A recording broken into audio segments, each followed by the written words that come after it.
pembentangan yang bertajuk Bincangkan pelibatan United Kingdom dan Amerika Syarikat dalam penubuhan Pertubuhan Perjanjian Atlantik Utara, iaitu dikenali sebagai NATO.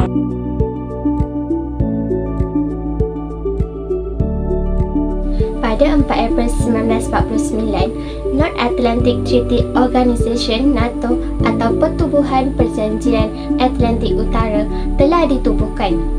Ibu pejabat NATO terletak di Paris. Matlamat utama penubuhan NATO adalah untuk mewujudkan sistem pertahanan bersama yang melibatkan semua negara anggota.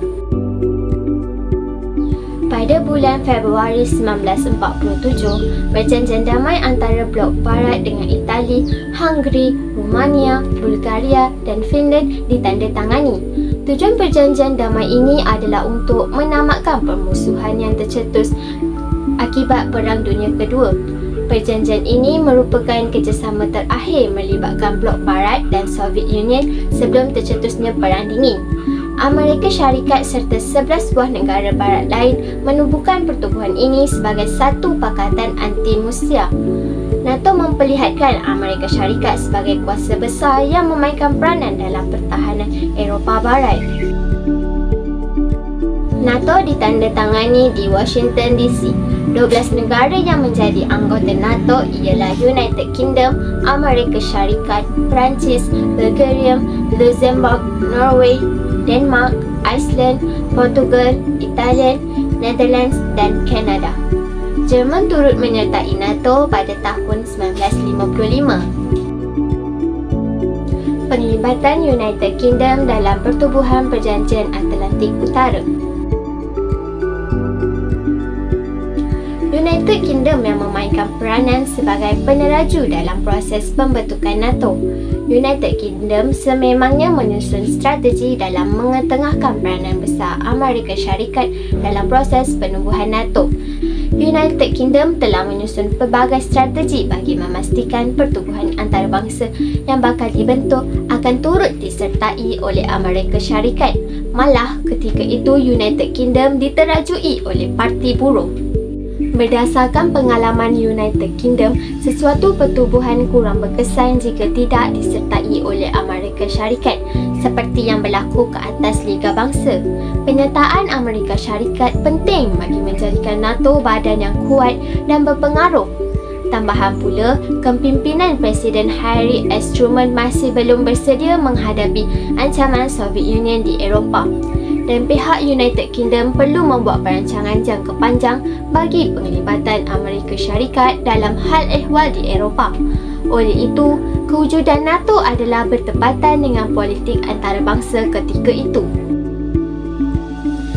Ini merupakan gambar Harry S. Truman yang merupakan Presiden Amerika Syarikat yang ke-33.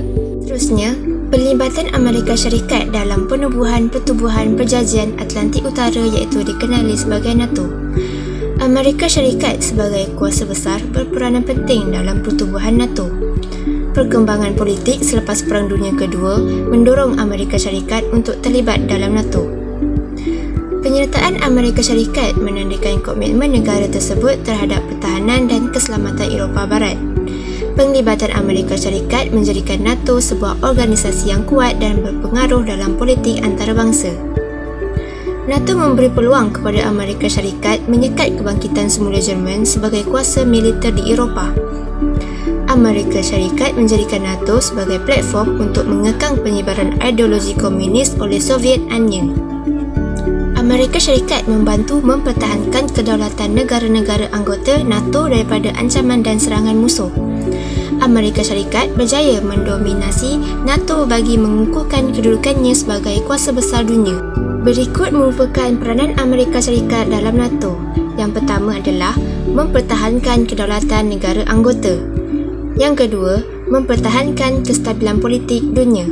Yang ketiga, mempertahankan keselamatan Eropah Barat. Dan akhir sekali ialah menyekat kebangkitan semula Jerman.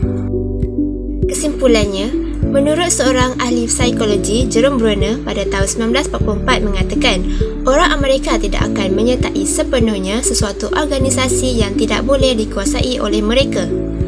Jika tidak mahu NATO merosot, mereka mesti memberi kuasa yang lebih kepada Amerika. jelaslah bahawa Amerika menguasai dan mendominasi NATO. Sebagai kesimpulannya, komitmen berterusan Amerika Syarikat dalam NATO dilihat sebagai kunci keseimbangan, keutuhan dan kestabilan NATO. Ini bermakna NATO didominasikan oleh Amerika Syarikat berbanding dengan negara-negara lain.